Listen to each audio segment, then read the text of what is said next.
हे मेरे मन, यहोवा को धन्य कह। जो कुछ मुझ में है वो यहोवा के पवित्र नाम को धन्य कह। हे मेरे मन, यहोवा को धन्य कह और उसके किसी उपकार को न भूल। हालेलुया। आइए आज हम लोग परमेश्वर के वचन में जाते हैं। आइए हम लोग रोमियो का किताब 12वां अध्याय 2 वचन पढ़ते हैं। इस संसार के अनुरूप न बनो, परंतु अपना मन के नए हो जाने से तुम परिवर्तित हो जाओ कि परमेश्वर की भली, ग्रहणीय और सिद्ध इच्छा को तुम अनुभव से मालूम करते रहो। आमीन। हम मन के बारे में जब हम लोग बात करते हैं, एक बात को हमको याद करना बहुत जरूरी है। प्रभु यीशु मसीह ने अपने संदेश की शुरुआत मन फिराने के द्वारा की। आइए हम लोग देखते हैं मत्ती का किताब 4 अध्याय और 17 वचन। और यहाँ पे क्या लिखा देखते हैं।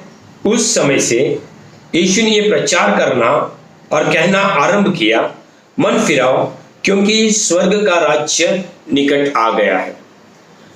और आज भी हम लोग वही बात कह रहे हैं कि मन फिराओ और परमेश्वर के राज्य का अनुभव करो। आमीन। हालेलुया। देखिए, आज बहुत सारे लोग परमेश्वर के पास आते हैं और उनको हम सुसमाचार सुनाते हैं, मन फिराते हैं, वो बपतिस्मा भी लेते हैं, लेकिन उनका मन फिराना क्या है? केवल वो पहले के ईश्वरों को छोड़कर प्रभु यीशु मसीह को अपना ईश्वर मानते हैं, परमेश्वर मानते हैं। इसके अलावा कुछ भी नहीं है। उनका स्वभाव पहले जैसा ही रहता है। वो केवल परमेश्वर के पास पाने के लिए आते हैं, परमेश्वर को देने के लिए नहीं आते। वो परमेश्वर से चंगाई पाना चाहते हैं, अपने खुद के लिए, अपने परिवार वालों के लिए। वो जो है परमेश्वर से अपने पति के लिए या बेटे के लिए उनके बुरे आदतों से छुटकारा दिलाना चाहते हैं। इसके लिए वो प्रभु के पास आते हैं। अपनी बेटी को अच्छा वर मिले, इसके लिए प्रभु के पास आते हैं, या कुछ और बातें। लेकिन वो जो है हमेशा विश्वासी बने रहना चाहते हैं। और विश्वासी बनना कोई बड़ी बात नहीं है। परमेश्वर प्रभु यीशु मसीह चाहता है कि हम उसके चेले बने। और याकूब का किताब 2 अध्याय कहता है, आइए हम लोग पढ़ते हैं इसको। तुम्हारा विश्वास है कि परमेश्वर एक ही है तो तुम ठीक करते हो। दुष्टात्मा भी विश्वास करते हैं और थरथराते हैं। तो विश्वासी होना कोई बड़ी बात नहीं। प्रभु यीशु मसीह, फिर से मैं एक बार कहता हूं, ये चाहते हैं कि मैं और आप चेला बने। लेकिन ये ऐसे लोग हैं जो कीमत देना नहीं चाहते। चेला बनने के लिए कीमत अदा करनी पड़ती है और वो ही ये लोग नहीं करना चाहते और ऐसे परमेश्वर के राज्य में चलते रहते हैं। लेकिन मैं आपको बता दूं, परमेश्वर का वचन 1 कोरिन्थियों 4:20 में क्या कहता है। आइए हम लोग 1 कोरिन्थियों 4:20 पढ़ते हैं। और यहाँ पे लिखा है, क्योंकि परमेश्वर का राज्य बातों में नहीं वरन सामर्थ्य में है। आमीन। हालेलुया। परमेश्वर का राज्य में अगर हम हैं तो हमने सामर्थ्य का अनुभव करना बहुत ही जरूरी है, परमेश्वर का सामर्थ्य। और यदि हम लोग वो सामर्थ्य का अनुभव नहीं कर रहे तो कुछ न कुछ समस्या है। अब बहुत सारे लोग जो है आज परमेश्वर का सामर्थ्य का अनुभव नहीं कर रहे हैं। आइए हम लोग पढ़ते हैं रोमियो का किताब 14वां अध्याय और 17वां वचन। और यहाँ पे क्या लिखा देखते हैं। क्योंकि परमेश्वर का राज्य खाना पीना नहीं परंतु धार्मिकता, मेल और वह आनंद है जो पवित्र आत्मा में है। आमीन। हालेलुया। परमेश्वर का राज्य खाना पीना नहीं है, परंतु परमेश्वर का राज्य धार्मिकता है, मेल है और वो आनंद है जो पवित्र आत्मा में है। लेकिन आज बहुत सारे विश्वासी लोग परमेश्वर के धार्मिकता को प्रकट नहीं कर पा रहे हमारे खुद के जीवन में से। और बहुत सारे लोग वो मेल नहीं दिखा पा रहे, मेल या शांति अपने परिवार के साथ में ही। बहुत बार परमेश्वर के लोग जो है अपने घर में ही झगड़े करते हैं, क्योंकि उनमें मेल नहीं है, शांति नहीं है। और वो जो है अपने पति के साथ में या अपनी पत्नी के साथ में या अपने बच्चों के साथ में, अपने सास ससुर के साथ में, अपने कलीसिया के लोगों के साथ में ऐसे वाद विवाद में रहते हैं। कहीं भी, चाहे वो काम पे भी जाएंगे तो वहां पे भी वाद विवाद करेंगे। वो मेल नहीं कर पाते विश्वासी होने के बावजूद। और आनंद की बात क्या है, उनके चेहरे पर हमेशा एक मायूसी छाई रहती, चिंता छाई रहती। क्यों? क्योंकि हमने एक ही बार मन फिराया है, और वो मन इसलिए फिराया कि हम जो है केवल परमेश्वर पर विश्वास करना चाहते थे, पापों से मन फिराना चाहते थे, और जो है हम लोग ने जो है उसके साथ में चलने का निर्णय लिया, दूसरे को, ईश्वर को नहीं मानने का निर्णय लिया, उसके सामने नहीं झुकने का निर्णय लिया। लेकिन बाकी का हमारे स्वभाव में कोई फर्क नहीं आया। क्यों?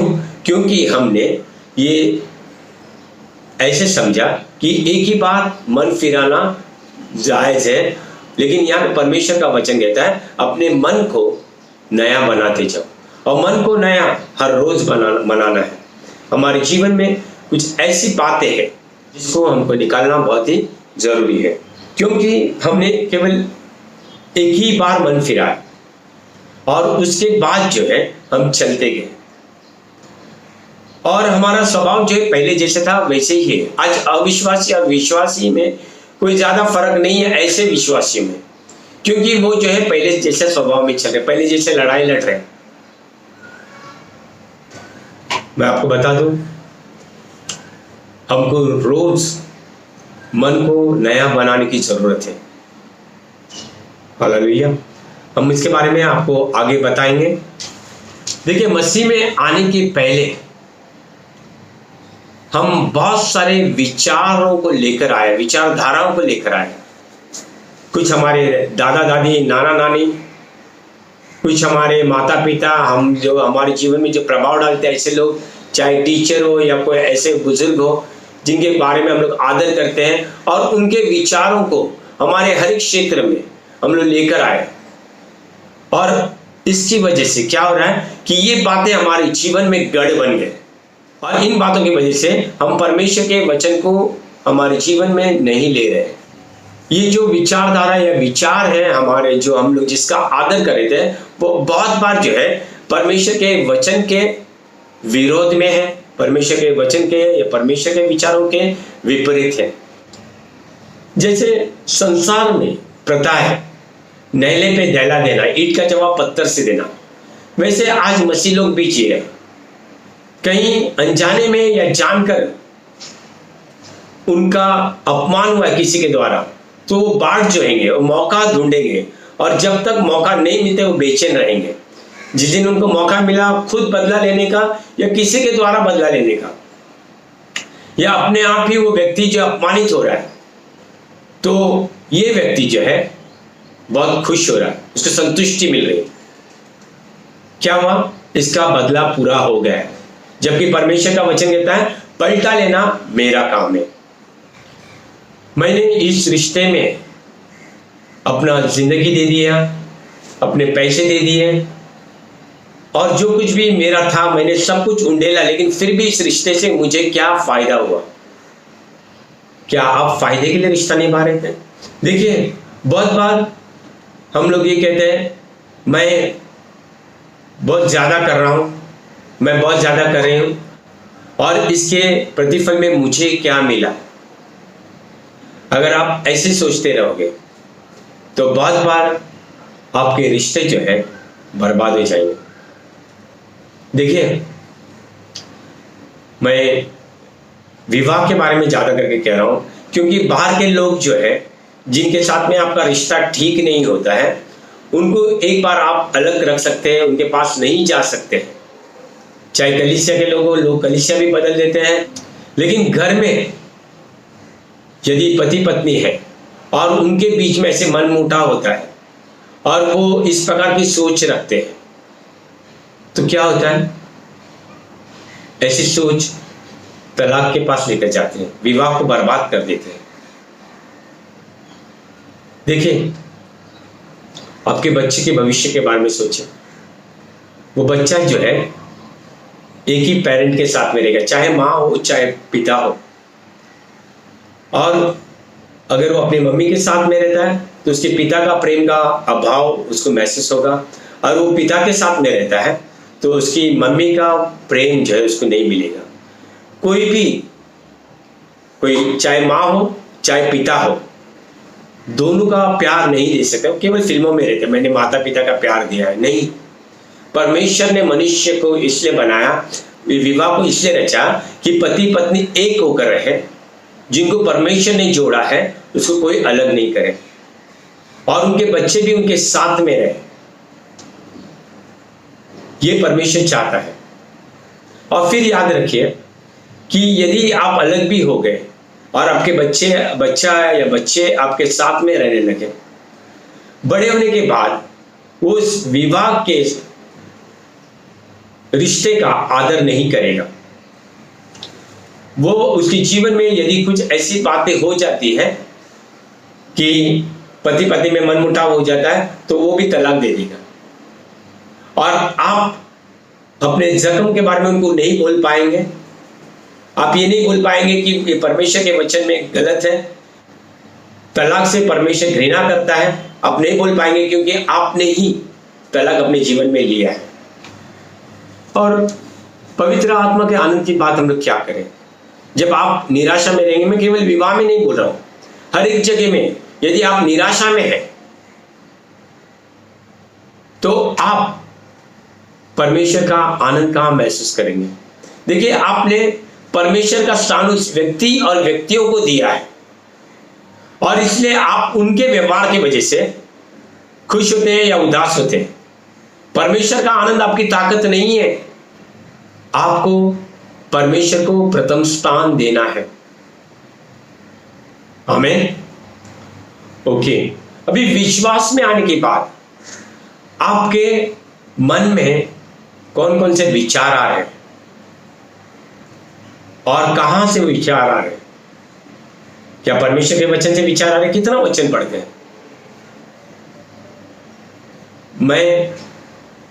मैंने कोई सर्वे तो नहीं किया, लेकिन मैं जब भी लोगों को पूछता हूं, अब वचन पढ़ते हैं? हाँ वचन पढ़ते हैं। बोलते हैं आज क्या पढ़ा? बोलते नहीं आज नहीं पढ़ा, रात को पढ़ूंगा या सुबह पढ़ूंगा। लेकिन काफी बार जो है लोग वचन नहीं पढ़ते हैं। लेकिन वो कहां पे रहते हैं? वो जो है अभी उनके विचार कहां से आते हैं? काफी बार टीवी सीरियल से आते हैं। चाहे जो भी हो, हिंदी हो, इंग्लिश हो, मराठी सीरियल हो, वहां से हमारे विचार आते हैं। वो सीरियल कोई अच्छा लगा तो रात को तो देखेंगे, दूसरे दिन दोपहर को रीटेलीकास्ट होता तब भी देखेंगे। और कुछ लोग जो है वैसे ही कपड़ा पहनना चाहेंगे जैसे उनका वो जो जिस कैरेक्टर के साथ में वो प्रभावित हुए हैं, वैसे ही कपड़ा पहनना चाहेंगे, वैसा ही बोलना चाहेंगे, अपने जीवन में वैसे हरकत करना भी चाहेंगे। और यहाँ तक वो चाहते हैं कि उसका पति या पत्नी या बच्चे भी उनके जैसा ही व्यवहार करें।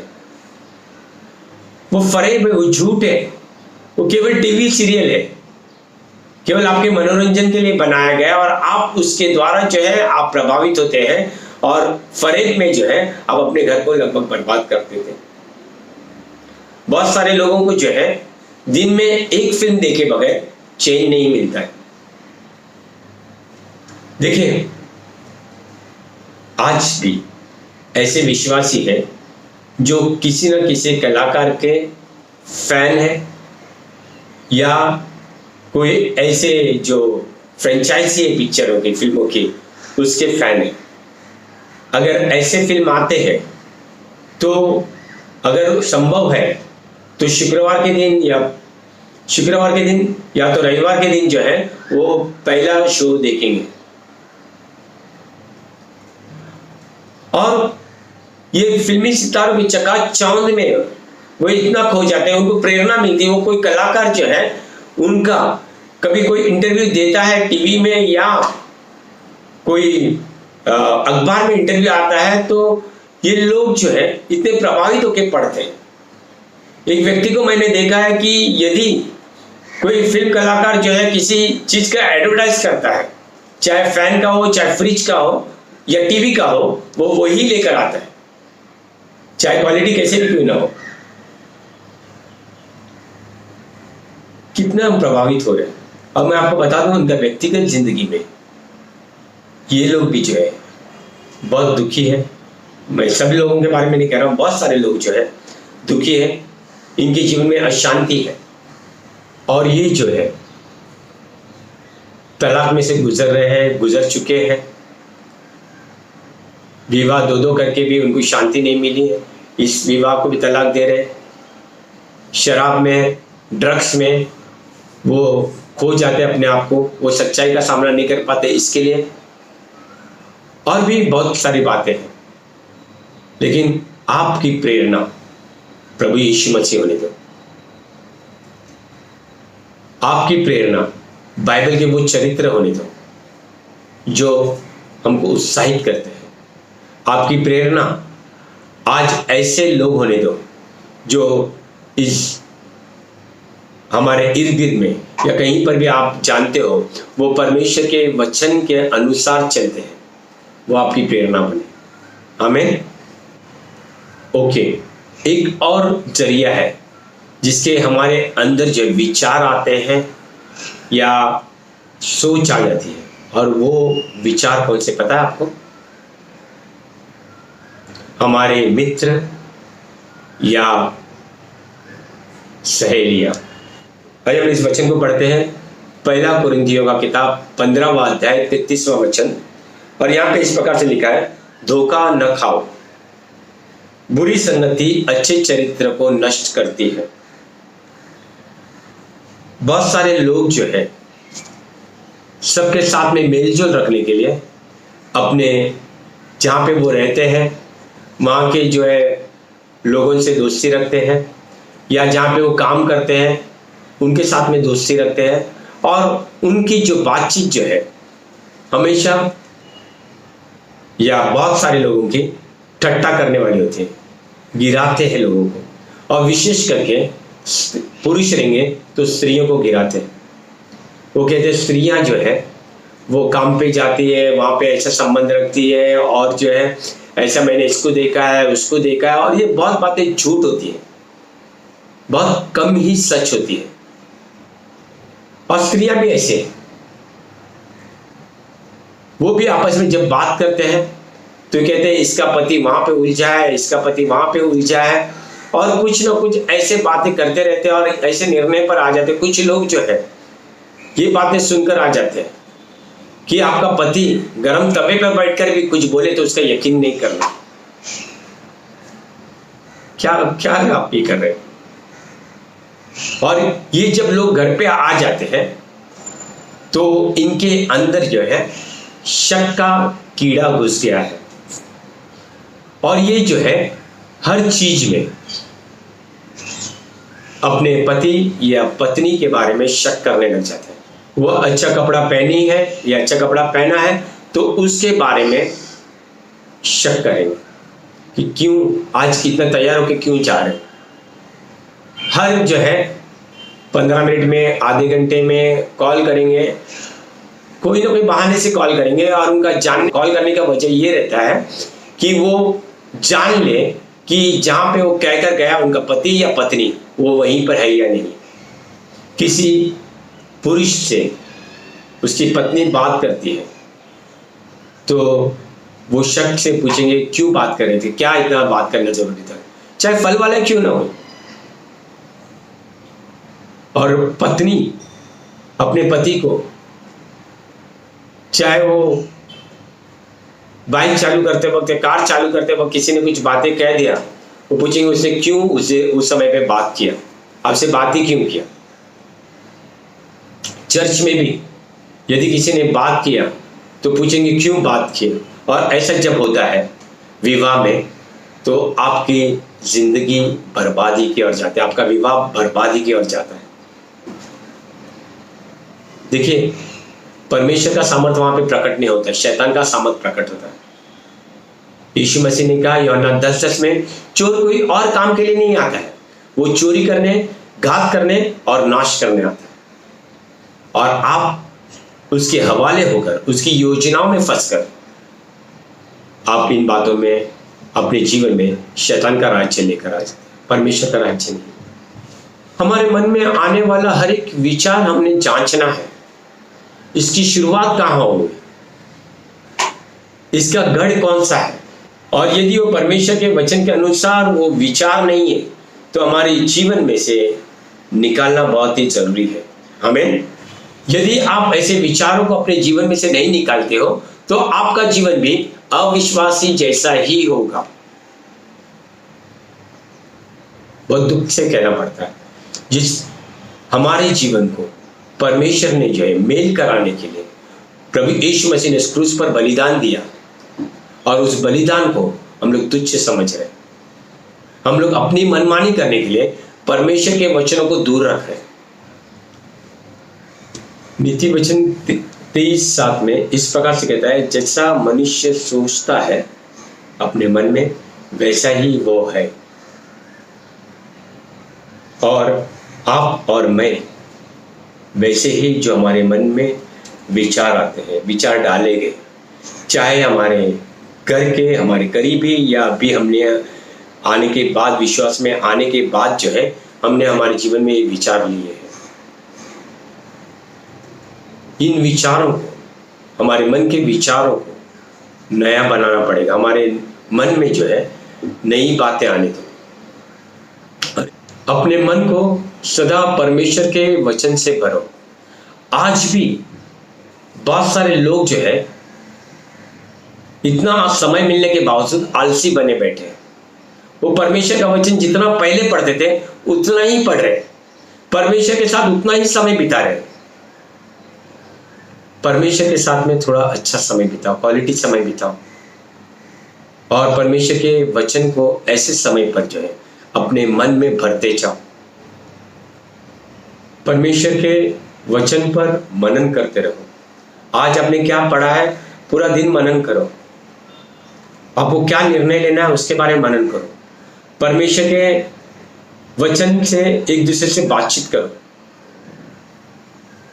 अगर सामने वाला आपसे बात नहीं कर पा रहे हैं, वचन के द्वारा अविश्वासी है, तो उनको परमेश्वर का वचन बताते रहो। या तो विश्वास में आएगा या तो आपसे दूर हो जाएगा। कुछ वचन आपके समझ में नहीं आएंगे, कोई बात नहीं।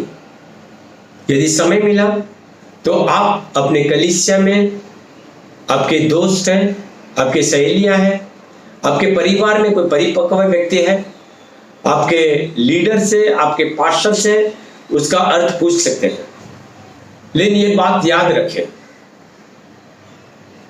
कि वो व्यक्ति परिपक्व या मैच्योर नहीं है प्रभु यीशु में, जो सारे बाइबल को जानता है और उसमें से कुछ नहीं करता है। लेकिन परिपक्व वो व्यक्ति है, चाहे आपके समझ में जितना भी वचन आए और आप उसके अनुसार करते हो। जरूरी है कि हम जो है नियमित रीति से बाइबल पढ़ें। विशेष करके मैं कहूंगा कि आप जो है नया नियम पढ़ें। परिपक्व होने के बाद जो है आप पुराना नियम भी पढ़ सकते हैं, लेकिन आज के तारीख में अगर आप नए विश्वासी हो तो नया नियम पढ़े और उस नए नियम को जो है उसके बारे में मनन करते रहो। जो कुछ भी आप कर रहे हैं थे पहले से, जो वचन के विरोध में लगता है, उससे मन फिराओ और नई बातें आपके जीवन में लेकर आओ और उसके अनुसार कार्य करने लगो। आपका जीवन परिवर्तित हो जाएगा। यदि आपका जीवन परिवर्तित हो जाएगा, आपका चाल चलन बदलते जाएगा, आज आपका जीवन बर्बादी की ओर जा रहा है, आपका विवाह टूट रहा है, या ऐसे कुछ बातें आपके जीवन में हो रही है, आपका कलीसिया में किसी से भी संबंध ठीक नहीं है,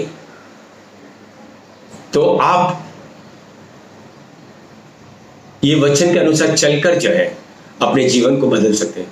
परमेश्वर आपके सिचुएशन में, आपकी परिस्थिति में चंगाई लेकर आएगा, सारा परिस्थिति बदल देगा, और आपको जो है परमेश्वर लोगों के द्वारा आदर देगा। आपसे लोग पूछने आएंगे, सलाह लेने आएंगे कि हम जो है उद्धार पाने के लिए क्या करें, हम जो है जय पाने के लिए क्या करें। परमेश्वर ये चाहता है कि हमारे जीवन परिवर्तित हो जाए। देखिए, आज आपको ऐसा लगता रहेगा मेरा कल क्या होगा, लेकिन जब आप एक परिवर्तित जीवन में चलते रहोगे तो आप परमेश्वर की इच्छा को, जो हमेशा भली है, ग्रहण योग्य है और सिद्ध है, उसको अनुभव से जानते रहोगे। आमीन, हालेलुया। परमेश्वर का प्रेम, प्रभु यीशु मसीह का अनुग्रह और पवित्र आत्मा की संगति सदा सर्वदा आपके साथ में बनी रहे। आमीन।